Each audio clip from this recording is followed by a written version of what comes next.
Hello ಹೇಳಿ. Sir, ದೋಸ್ತ ಒಂದು ಗಾಡಿ ಕಳಿಸ್ಕೊಟ್ಟಿದ್ರಲ್ಲ, ಅಶೋಕ್ ಲೇಲ್ಯಾಂಡ್. ಹ್ಞೂ ಸರ್. ಮಾಡಲ್ ಎಷ್ಟು ಗಾಡಿ ಇದು? ಸರ್ 2021. ಓನರ್ ಎಷ್ಟಾಗಿದಾರಲ್ಲ? Sir single owner. ಡಾಕ್ಯುಮೆಂಟ್ಸ್ ಎಲ್ಲ ರನ್ನಿಂಗ್ ಇದೆಯಾ? ಫ್ರೆಶ್. ಎಫ್ ಸಿ ಇನ್ಸೂರೆನ್ಸ್ ಎರಡು ಫ್ರೆಶ್. ಫ್ರೆಶ್ ಆಗಿ ಮಾಡಿಸಿದಾರಾ? ಹ್ಮ್. ಲೋನ್ ಏನಾರ ಐತಾನ ಗಾಡಿ ಮೇಲೆ? ಸರ್ ಇಲ್ಲ, ಫುಲ್ ಕ್ಯಾಶ್.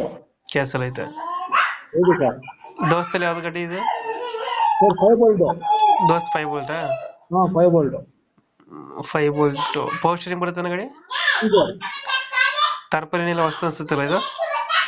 ಇಲ್ಲ, ಟಾರ್ಪಲ್ ಹೊಸದಾಗಿ ಹಾಕ್ಸಿದ್ವಿ. Wheel cap, tarpaulin, stickering, bumper. ಒಳಗಡೆ ಏನ್ ಮಾಡ್ಸಿಲ್ಲ ಎಕ್ಸ್ಟ್ರಾ ಫಿಟ್ಟಿಂಗ್ ಗಾಡಿಗೆ? ಇಲ್ಲ, ಎಕ್ಸ್ಟ್ರಾ ಫಿಟ್ಟಿಂಗ್ ಏನಿಲ್ಲ, ಕಂಪ್ನಿ ಫಿಟ್ಟಿಂಗ್ ಇದೆ. ಕಂಪ್ನಿ ಫಿಟ್ಟಿಂಗ್ ಐತೆ ಒಳಗಡೆ. ಬಟ್ ತಾರ್ಪಲ್ ಇದೆಲ್ಲ ಹೊಸ್ತಾಗಿ ಹಾಕ್ಸಿದ್ದೀರಾ? ಎಲ್ಲ ಹೊಸದು. ಎಷ್ಟು ಕೊಡುತ್ತೆ ಅಂದ್ರೆ ಮೈಲೇಜ್ ಇದು ಗಾಡಿ? ಒಂದು 13, 12.